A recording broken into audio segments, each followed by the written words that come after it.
inside of me. In this dance that I can look at you with love, seeing all that I can learn. Can you stay and I will grow? The hanging garden. Good morning. This is Tom from TomandEllaJournal.com, and this is Sunday morning, the 21st of June, and we are headed in to sit in our church parking lot so that we can get a better connection, so that we can attend church online. Later, however, we will actually go in the worship center and have, maybe I'll put the window up. You may be getting a lot of wind noise here. Let's see. Yeah, later we'll be going into the worship center to have Sunday school. Our Sunday school class has been, this will be our third, I was going to say attempt at having the Sunday school mask to mask, not quite face to face. The first Sunday we did it, we were in the narthex, and there was an awful lot of echoes, and the people who were joining us on Zoom just dropped out because they couldn't understand anything. And I have to admit that even though I was present, it was hard to understand what was being said across the room because of the echoes. So last week we moved our location into the hallway, which has much lower ceiling and sound deadening ceiling, and lots of different textures on the wall and stuff to absorb some of the echoes. And that seemed to work pretty well, and even the one person who did come back on Zoom was able to participate that way. So that's our plans for this morning. Once we're done with worship and Sunday school, we're heading into my youngest son, Adam, and his family for Father's Day.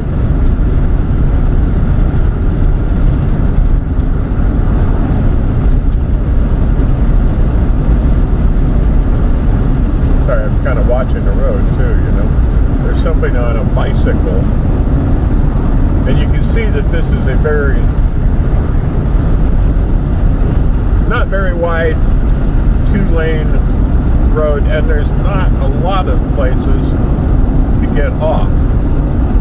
And so when a bicyclist is using the road and the vehicles are driving 60 miles an hour, it's kind of dangerous. And yet it's something that happens a lot. They even have bicycle rallies out here. At least when they do that, they have a police patrol with them.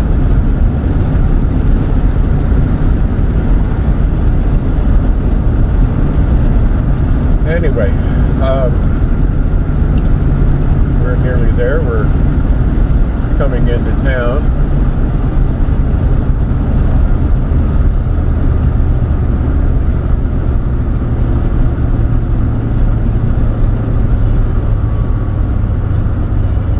All right, we are officially in Liberty Hill proper, not just the extended service area.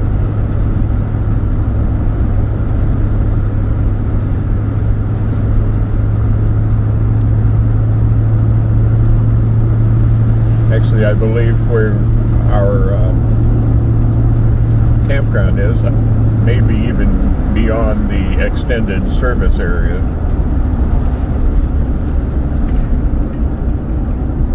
I think that geographically we probably are closer to Bertram than we are to Liberty Hill.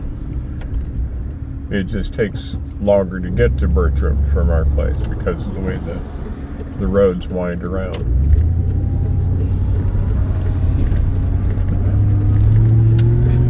Whereas we get out on 186, or excuse me, 1869, which is the highway that borders the campground. And it's 60 miles an hour for 6 miles. So it doesn't take us long to get into Liberty Hill. Everything looks so pretty and green out here. I probably should have the camera turned around instead of looking at me.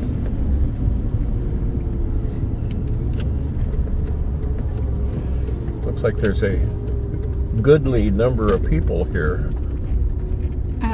It's based on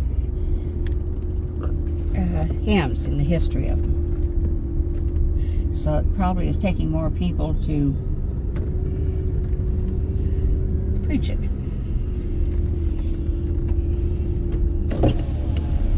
All right.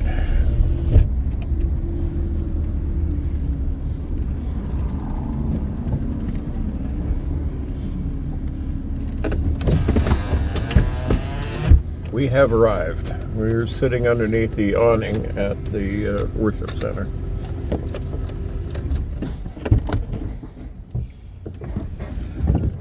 Get a little better breeze with the door open.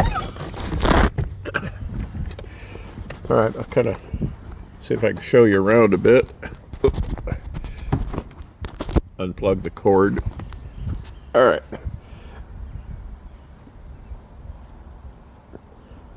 It was kind of odd me saying that it looked like there's more people here. Because as of late with the COVID-19 and doing everything online, our first few weeks, the way they did it was all the different segments were pre-recorded and then stitched together and broadcast on Sunday. So there actually was no one here on Sunday.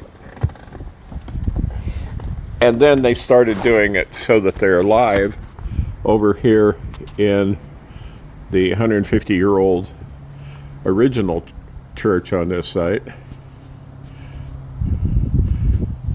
What we now call the chapel. It's a beautiful place with all the beautiful stained glass windows, whereas the worship center looks like a warehouse. Gymnasium. And one of the things that I have said they need to do is, you notice there's a cross and flame on this side of the building, but on this side of the building, which is the direction people come in from the drive over there, there's nothing. There's nothing that says what this is. And of course, a little over a year ago, the cross fell off of our chapel, so that doesn't even have a cross on it. Yes, it's been strange times for our church family. We've lost our pastor a little early. That was on his request, however. Sorry. Getting back into the truck here. Getting stuff up off the floor.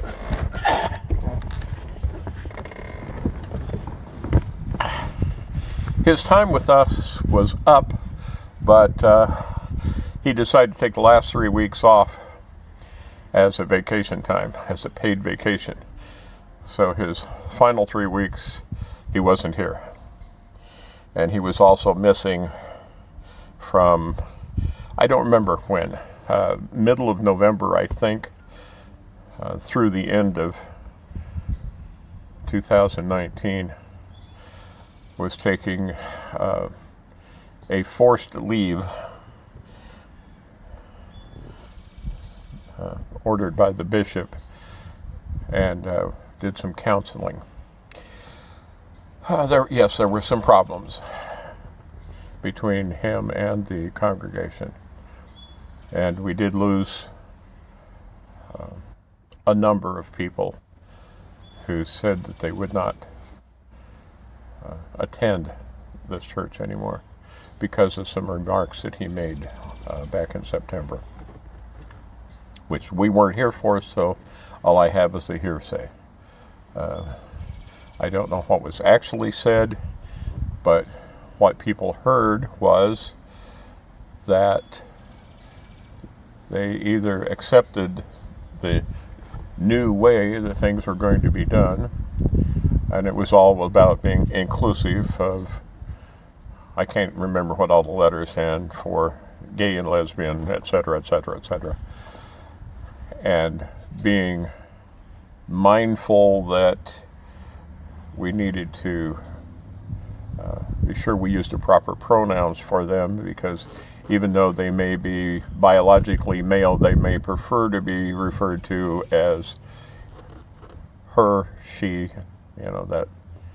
So that was part of what was going on.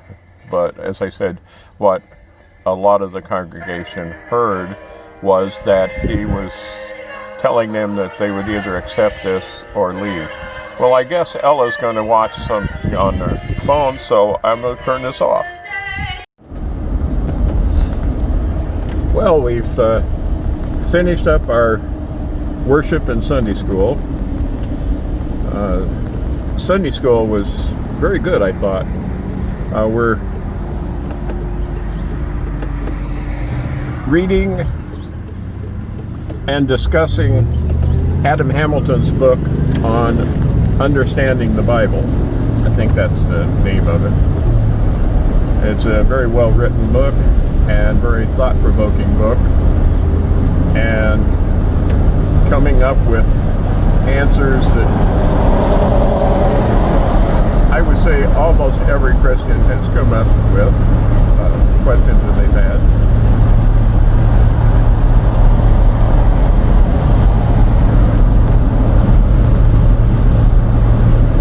I know that there's questions that I have had, and I have worked through an understanding for myself on how things from the Old Testament and the New Testament that don't seem to go together, by looking at it from a slightly different angle, you can see that they do. Being able to justify the discrepancies in things like chronology, because the synoptic gospels, although they all go through basically the same stories, they don't do them in the same order. And my understanding of that is simply that order wasn't that important to them. They weren't writing a history. They were writing about the teachings of Jesus. And probably they started writing, and as they thought of another story that they wanted to tell, that's the order they wrote it down in. And then maybe that would trigger the thought of something that may have happened previously, but went in later, because that was when they thought of it. So that's kind of my understanding. At any rate, we've had really good discussions, really good questions.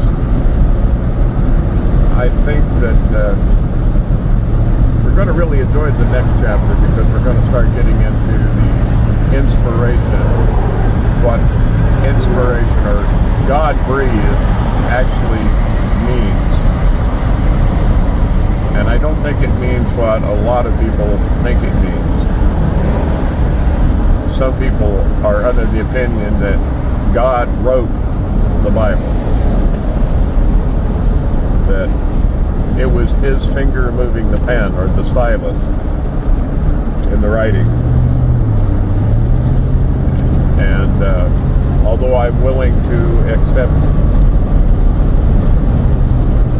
the literal interpretation of most of the Bible, Bible. There are some obvious analogies and metaphors that are used, and I don't believe that those are to be taken literal. I got to stop talking because I have actually, we're going into Adams for Father's Day lunch, and while I'm talking, I've taken a road different than what I should have taken, so I'm going to stop talking now. Talking and driving, not always good. Well, we are now at Adams for our Father's Day lunch, and we're having fajitas. We're having sliced steak and all kinds of fixings over here. Yeah. Say Hi. And that girl hiding behind your back. Yeah, it's a shame you're so small. She hasn't any room to hide there. All right. Our cran.